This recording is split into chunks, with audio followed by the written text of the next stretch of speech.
I'm looking at the monitor, and I have now 18 minutes and 48 seconds, 45 to complete. So if I don't get this completely done in time, we are in booth 308, also have meeting room 302. We'd love to get together. So again, my name is Greg McFaul. I am the Life Sciences Director for SambaNova Systems. And this talk is how our customers have accelerated their AI transformation. But first, before we get there, what I do want to just mention is we see this migration from typical machine learning, or we call it AI 1.0, into a larger segment called deep learning.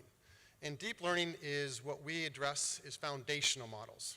Foundational models, in our words, are models that are very large, whether it is a large language model that could range from 1.5 to 175 billion parameters. So these are not your BERT models. These are the large GPT models.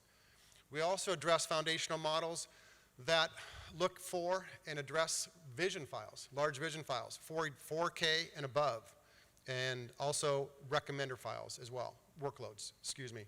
All of this will be part of our discussion.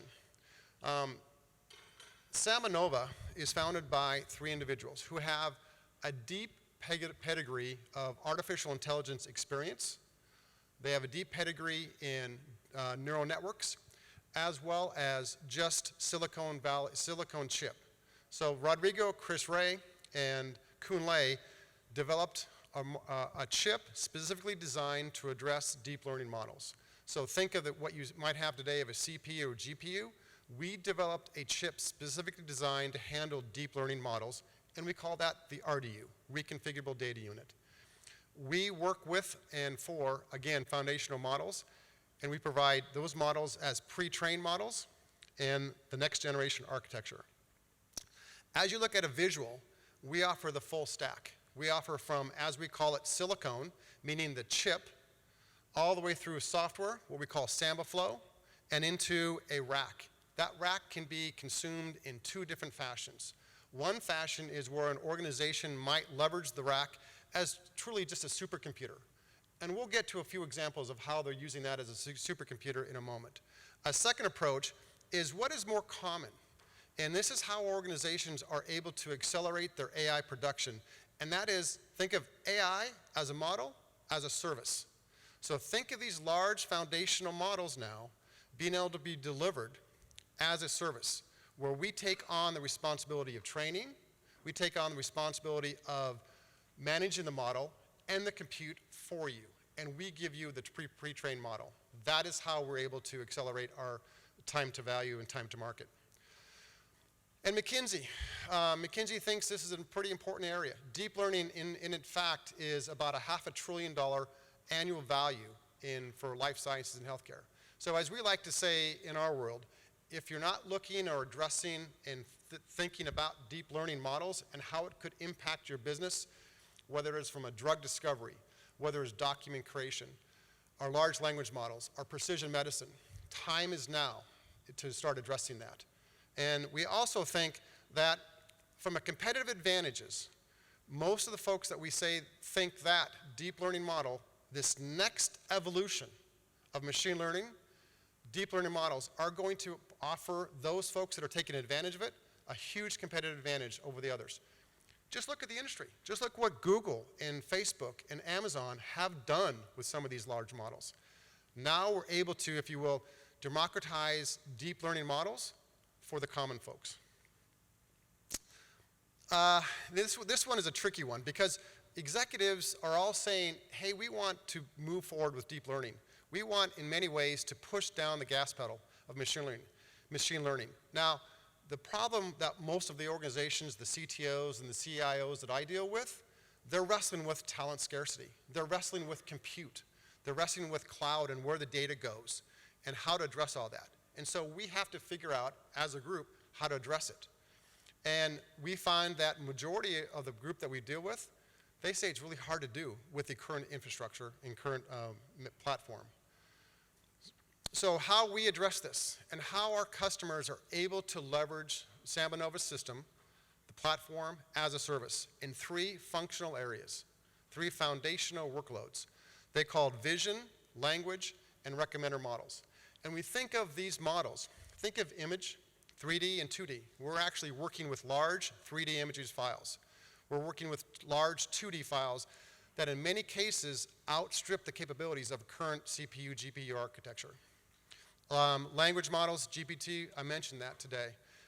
We're working with clients who are incorporating 1.5 billion parameters all the way up to 175 billion parameters at scale, and able to decrease their time to production, time to insights from years to months. And of course, recommender models. And in our world, in the healthcare and life sciences space, that really is impactful when you start thinking about precision medicine and where precision medicine is heading with all the different data that we wrestle with, whether it's EMR data, whether it's claims data, whether it's structured or unstructured data. It's really impactful when you start thinking about how deep learning really is designed, kind of like our brains, to think, and unstructured data is really important in that space. So where do we see this fitting? I mentioned a couple of them, a couple of use cases in this space. Document creation is certainly a key area for large language models. Imagine now being able to take all the different, say, drug discovery models, all the different regulatory models, all the different chatbots, all the different social determinants of health data, EMR data, and now be able to standardize that and use large language models for different kind of systems. Whether it could be, again, a drug discovery, whether it could be an onboarding, whether it could be just precision medicine. And of course, vision is a key one as well. And I apologize, we're kind of racing through this, so bear with us, because we do want to cover as much as we can. And one of the areas that really has found traction with SambaNova is the labs. Now, many of you probably utilize the labs in some of your space for research, for data, for just pure compute. The labs, whether it is Argonne or Livermore or even Department of Education, is utilizing SambaNova in that first way I described, and that way they're using our system as a supercomputer system. Now, we can't talk completely about all the different use cases that they're addressing with, but certainly we know COVID is one. We know biometric simulation is one. These are large problems, foundational problems that the current infrastructure just could not support in that space. And then, of course, the Department of Energy. What we find with the Department of Energy, which is where the other labs kind of fall under, is looking at the next evolution of machine learning and is where it's going, and they've selected SambaNova for their efforts. And one of the things that we've found, one of the interesting findings when these folks are looking at our AI platform and at comparing it to the existing infrastructure that they might have, again, whether it's a CPU, a GPU, or et cetera, they found what I call a cup of coffee. They found that they're able to like comparison, able to run models that typically take days, in some case months, down into minutes. Pre-train that data. Let me say that again. Pre-train the data that would typically take days, now into minutes, 23 minutes to be exact. So they're starting to see tremendous performance gains. The next leg will be accuracy gains. And that's what we'll talk about in a minute. So you can see that SambaNova, as we designed our next evolution of artificial intelligence chip, really offers a performance gain, and we're also going to offer you an accuracy gain in a minute. So, before we get to that point, I suspect many of you are using large language models, whether it's a BERT, whether it's a GPT, or et cetera. We are starting to see an explosion of use cases around that space. We all know some of the typical ones, whether it's, say, a document search or document creation, et cetera. But we are starting to see explosion of those areas because large language models, some people call it conversational language, is really important because it's starting to get human-level accuracy. When you start looking at a 1.5 billion parameter, a 13 billion parameter, and 175 billion parameter, you'll be amazed at the kind of accuracy that it can get. It's starting to solve different language problems as well. Think of multi-language in our business. The different languages that as a health care, as a health plan, as a life sciences, who might have different documents across the globe, think of the different languages that you now have to train models on. GPT models are ideal for that. And then emergent capabilities. This is the one that really kind of gets me excited because some of the other ones we're already working on. We're already working on, say, semantic search of our enterprise data. The difference is we're using GPT. What the emergent one that we're starting to see a lot of input in, and many of you have this problem. You have data sets across your enterprise. You have data sets that are disparate. You have data sets that are structured and unstructured data sets. We're now working with and using large language models to harmonize that data. So imagine now 9,000 if-then statements go into a GPT model. The brittleness might go away. Stay tuned on that one because we're really excited about how GPT models can impact some of these large problems that either a health entity might have, a life science entity have, or just an organization has data across their silos. And then think about where medical records are heading. It's only going to expand, and then add the third leg of the triangle, synthetic data. That is only going to expand the amount of data that you need to utilize to run your business to create insights. So some other areas, document classification, multi-language models we mentioned, labeling. Again, using large GPT models to be able to label the data easily. We found that from an existing infrastructure system that large language models do offer a huge competitive advantage over the existing BERT models. Some of our customers have talked about BERT sprawls and utilizing a large GPT model now to collapse those BERTs into a single model, into a large GPT model. And the downstream tasks are the use cases that are associated with it. That is probably one of the key components that we started to see from a GPT perspective versus other things that are in the market space.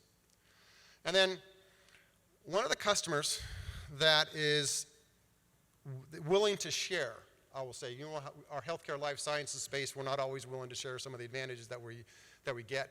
But one of our customers is a bank.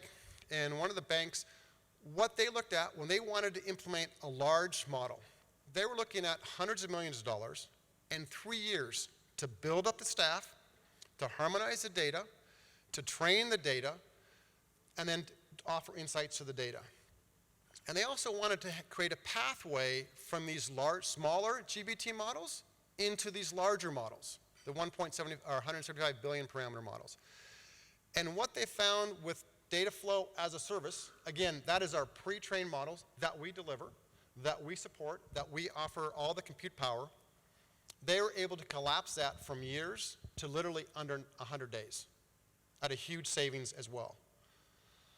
And this is more of an organizational chart, if you will, an eye chart of what they found and how they could save, how they're able to save hundreds of millions of dollars, essentially, utilizing a data flow as a service for their large language workloads. Now, some of you are also looking at vision, looking at how you can leverage your vision files, your image files, in a different way. Some organizations are using smaller images, low-res image files. We're also starting to work with many of our customers who want to go beyond lower image files into, say, 4K and beyond image files. What they found is that the current technology is just not able to keep up with the demand. And one of our customers has said that, when they do large image files, some of the things they have to do are crop the files, make it smaller, make the input images smaller, or actually patch the files. With SambaNova, what we have done with our specifically designed AI chip is we're able to bring the whole file in, the whole image in. So now imagine the increased accuracy that you might get from an image that is complete image versus a patched or downsampled image. Now, this is even more impressive when you start to look at 3D files. Many of the organizations that we're starting, again, working with are looking at 3D files, and they realize that the smaller 3D files that some of the systems that want to produce, whether it is a 512 by 512 or 512 cubed, that they're getting the infamous out-of-memory error. With SambaNova, we're creating 512 cubed and beyond images at scale. So that image, what we find, these bigger images with more data offers increased accuracy. And again, Argonne is one of the areas, one of the companies that is leveraging our system for large images.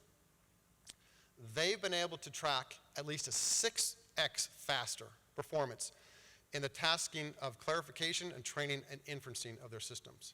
6 times what they're currently doing today. Another one of our customers looked at it this way. They said, hey, today we have a system that is giving us, if you look at that image on the far left, the ability to really only look at that small square and then tile it together or patch it together. If you look at that orange square, that's out of the box is what SambaNova is giving you. So it gives you a representation of a tile image versus a full set image. We're working with customers that are expanding that workload from 512 to literally 40K by 60K images. And what they have found is a 7x improvement in accuracy. So a 7x improvement in accuracy of able to define cancer detection, able to find an anomaly on the screen. Most organizations would love a 2x improvement. A 7x in finding some of those anomalies is truly, we like to say, impressive. The last area that we're working with some of our partners on is precision medicine. Now, precision medicine in the healthcare and life sciences space is the ability to detect 6 different disease states. So we can track a patient through, say, ESRD, through cardiology, through kidney, through diabetes. We can, with our systems, bring the data in and now classify these individual patients into risk categories. Say the 6 stages of ESRD. We can track a high risk and a low risk, which in each category, and then predict the transition from a low risk to high risk, as well as the prediction of one disease state to the next disease state. In addition, we also have the ability to provide the next best action by disease state.